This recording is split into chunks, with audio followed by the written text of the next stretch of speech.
rage. Like, I guess he still thinks he's real. I don't know. But he goes into a berserker rage, and him and Spock open a can of whoop ass and win the fight. Hooray. And the aliens are like, oh, I guess evil punks out. But, like, we don't really see a difference because you both, like, use violence. And Kirk's like, the methods are the same, but the motives are different. That's how you can tell between good and evil, which makes no fucking sense.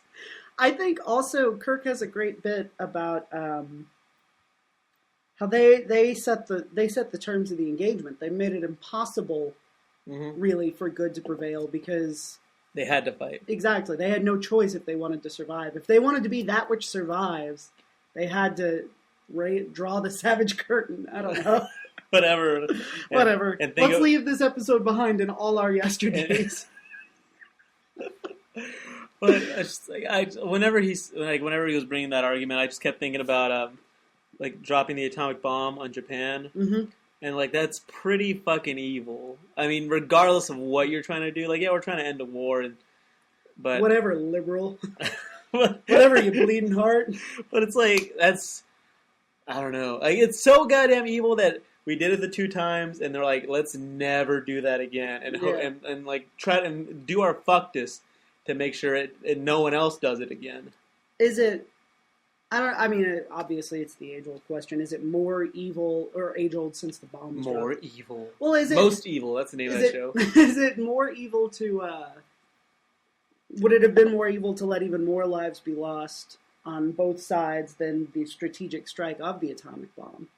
I don't know how many people died. How many Japanese people? I don't know. I don't know. But I think I remember from my history classes, and I'm no history major, but then they claim, granted, these are history classes in American universities, so. But a lot of professors are fairly liberal, so they wouldn't lie to me. I hope. I love that. Reminds me of episode of The Simpsons, like the last day of school. And the bell rings, and all the kids are running out, and the teacher walks out with like an open book in one hand, and he's like, "Wait, I didn't tell you how World War II ended." And they all stop and turn around, and he goes, "We won!" And they go, "Yay, USA, USA!" Pretty much. But I think that it comes out. I don't know. Maybe it's a wash, but from what I understand, it would have been more if the war had continued in the. Well, like I mean, the common belief is that Japan would have fought to the burger. Like they would have Well, they believed they were invincible. Like the Black Knight and Holy Grail. Yeah, that's a metaphor for America. Yeah, I mean that's all. That's what it was. Like if you watch Monty Python and the Holy Grail with a critical eye, leaning towards World War II. Then you can obviously the Black Knight is Japan, right? And obviously. So I don't know. I don't know enough to make a moral judgment on it one way or another. Did you ever watch that show Most Evil? No, what's that? It was a show. It was on Discovery ID. Well, I don't know if the first run was on Discovery. I haven't had cable for very much of my life. But it was a show where this guy, like I always kind of like always in my head said it like a surfer guy, like most evil. Right. Well, it sounds like Bill and Ted. Yeah, exactly. Like they're like something they would shout right after somebody did something shitty to them. Like if they're like walking down the street and some guy like throws like an ice cream cone at them as they're driving by, they'd be like most evil. This guy made like a 22-point scale, which like.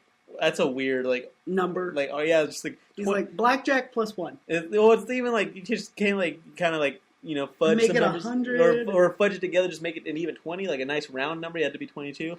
But this like criminal psychologist or whatever made a scale, and he rated like murderers and stuff like that on this scale. Mm-hmm. And Lyndon Johnson is the most evil man in history. He was a 23. He had to make a new one. No. Like Charles Manson was only like a 10 or an 11 or something. Like he was you would think like most evil Charles Manson, but is it because his body count was so low? Well, because he never killed anyone. He never physically killed anybody. It's true. But let him go, guys. But I always enjoyed stuff like that. And so when you said more evil, it reminded me of that. So join us next week for Most Evil into Dorkness. Our yesterdays, the penultimate episode. It's got a pretty lady in it. It's got a pretty cave lady. Mm-hmm. And witches. Yeah. Or people who are afraid of witches or something. I thought you said you liked this. No, I said I did not say. If I said it, then I misspoke because I did not. Of the three, I enjoyed this one the most. I enjoyed Savage Curtain more than this. Really? Yeah. And even Turnabout Intruder for just the sheer fact of what the fuck. All right, so all our yesterdays, they go to evacuate this planet that's about to blow up. Boom! I did like the idea of Library Planet, though. That was really cool. I don't think it was a... Library Planet, I guess. I don't think it was. Well, then fuck it. Then I don't like anything about it. Except the sexy cave lady. They have to evacuate it, but they get there and like no life is detected. But they do eventually find this dude in a library. And he has these historical data discs, like which has like all the history of the planet from like fucking wackadoo ages, from fucking Egypt to badass modern day, like yesterday. Yeah, all of the yesterdays. And they have all the yesterdays on file. Yeah, all of our yesterdays. Now, what's interesting is how much Earth's history seems to line up with this planet's history. It's a Class M planet. So Harrison's rule of parallel development or some such nonsense. But there's also a time portal. Okay. I think the library stuff, you can actually travel through time. They actually have the time on file. Isn't that how it's supposed to work? Well, I mean, it's like the Phantom Zone, except they send you back through time. They insert like the disc, like, oh, you want to go back to, you want to go to Woodstock, bro, or at least you want to catch syphilis from a Renaissance hooker, and they'll put it in. You go through the time portal, right? And that's in. So yeah. So anyway, so they're chilling out, and Kirk hears this woman screaming, and He's all like G.I. Joe, real American hero, Doesn't stop to think, just runs towards tough the screen. guy, blue jeans, and just jumps in. And then Spock and Bones chase up after him, but they end up like at Hoth, like in an ice planet, and they don't see Kirk anywhere. They're like, what the fuck happened? They stand around shouting his name for a good long while, though. But Kirk, he's in like old-timey England. He's in Les Mis. Yeah, he's like in Les Mis. And there's a wench who's about to get got by some kick-ass dukes, and Kirk like chasing them off, and he's like, don't hurt her. Stop fucking with this lady. But that ain't no lady. That's a no good Nick thief. Mm-hmm. What do they call it? A purse cutter? A string cut? A string cut. Well, no. What's the? I don't remember what they call it. God damn it! It's like it's an old term, like a purse. Fucking a pussy willow. Yeah, a pussy. There, nailed it. Nailed it. But even still, he's like, Bones will fix you up. But he's like, let's go back. But there's only a wall there. There's a brick wall behind him. And he's like, but like he can somehow talk to them through dimensions. Yeah, apparently over the wall is Hoth. Like, whatever. Yeah, whatever. Like, okay. Just get us through the end of Turnabout Intruder. So he's in Les Mis, and Spock and Bones are freezing their balls off. And Spock's like, it's only logical that like everyone on the planet dipped out, and that's why he's the only homeboy left in the library. And he's right. That's what happened. So they all gone. They've left the planet. They haven't gone back in time. Some of them have. We'll come to find. No, they've left the planet. So they're all out. I mean, no, they've gone through time. Oh, so they didn't get on a spaceship and leave. I wasn't clear on that. I wasn't sure if they'd all retreated into the past. No, yeah, I think they all have. Okay. So kind of like that Terra Nova show, except instead of the show where they went back to dinosaur times. I remember, yeah. Star Trek had all the best ideas. All of them. We've been mining Star Trek, strip mining it for decades. So back in Les Mis, 5-0 show up to arrest Kirk and the thief, and they're spooked whenever they hear Bones' voice. Like, because like it's like this booming, like God, like, Kirk, where are you? Like, I'm alone with a green-blooded hobgoblin. What's going on? Is 5-0 there? Dude, Spock, can you hold this for me? And Homegirl fucking throws Kirk under the bus. She really does. She's like, he's a witch! Burn him with fire! Remember, I'm the one who told you to do it. Like, he used his powers to make me steal stuff. I used to be a good girl. So they take him to jail. And the prosecutor turns out that he is from the planet, and he's skipping out on Armageddon by time traveling. Yes, Kermit Murdoch is that actor's name. And so, like, he tries to be like, no, like, you know, you realize what's up with Kirk, and he's like, no, he's innocent. But they're like, oh, no, we heard the voices. That fool's a witch. And then Kirk starts to, like, call him out. He's like, I will expose you. And then he's like, I gotta go. See, bye. Yeah. This guy's crazy. I don't know how to talk to him anymore. And so back on Hoth, Bones and Spock are about to die. Yeah, and Bones is like, leave me here. Fine, Jim. You know, they were literally freezing their balls off. Like, there's a shot of a ball rolling out of the bottom of like, Bones' there's one. Like, Not that I had any use for it. Yeah. Dick don't work, in case you forgot. I remember. Continuity. Yeah. It's nice.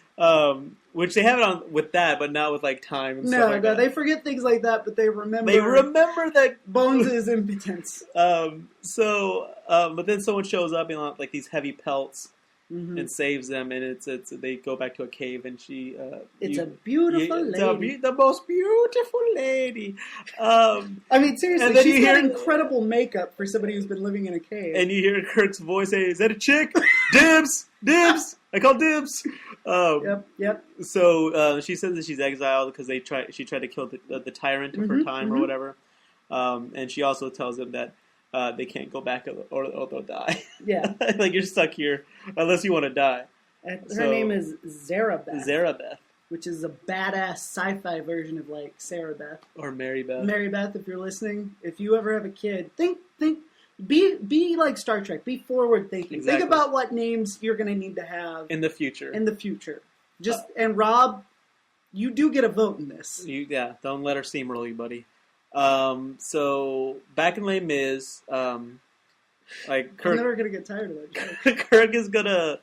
Kirk like beats up his jailer or something. Anyway, the prosecutor shows up again. He's like, "I'm gonna narc you out," and the prosecutor's like, "Okay, look," and like they talk, and Kirk reveals that he was never quote prepared, which was something that the librarian Ataz. Was like shouting like whenever like Bones and Spock whenever they ran through. He's like, "No, you haven't been prepared yet. You can't go." Right. And so he's like, "Oh shit." The prosecutor's like, "Oh shit, homie, you ain't never been prepared. Yeah, you can go back because if not, you'll die here." It's weird. They never do they ever say what the preparation ritual is? I don't think other than a plot device to keep Zarabeth trapped in cave time. Tweak the nipples. Cup the balls, blow in the ear. But there apparently it's pretty sexy. There's also a reference in the episode to to Kickstart? Mountain Dew Kickstart? No. There's some warlord that's mentioned that would also send people back in time, or is that just Mr. Ataz, the librarian? Is he the tyrant Zarabeth's referring to? I don't know. I don't think so. I may have been on Ambien during part of this episode. Full disclosure. Full disclosure. I was not in full control of my senses. So the prosecutor's like, "Yeah, we can totally send you back because you're never prepared." Which Kirk does. He makes it back, and he's screaming at Ataz. He's like, "Give me back my homies!" And Ataz's like, "No," and shoots him. Shoots him with, like, not like with a gun, right? Or like a phaser or whatever. Like, knocks him out. Yeah. He doesn't like pull out like a pistol. And there are like 40 Atazes running around, right? Yeah, they're all around. Yeah, they're all around. Are they robots? I think they're just like mirages. I don't know. Whatever. Yeah, but get us to Wrath of Khan. But Ataz shoots him, and then in Hoth, like Spock is going full Vulcan. Yeah, he's like reverting back to primitive Vulcan. Yeah, to like he's eating meat and he's also getting sexy. He's getting like pissy, and he's also getting sexy with Zarabeth. He's like, "I will take this woman as my wife and stay here forever. I will not wait for Ponfar." And Bones is like, "Dude, we can probably get back. I don't care what Zarabeth said." Whatever she told you was a fucking lie. And he's like falling in love with her. Like, Bones will not let Spock be happy. Nope. Like even if it means like he'll be out of his hair forever. Like he'll never have to deal with Spock again. Like, if it means Spock is happy, fuck it. Bones will deal with it. Yep. I also like the way Spock's ears are frosted. He's frosted like a little donut. Yeah. That's how you know that they're cold. Exactly. Also, one of Bones' balls rolled out. Boop. So Kirk wakes up. He's about to get like carted into the time portal. Like so much IKEA furniture. And he wakes up and he manages to save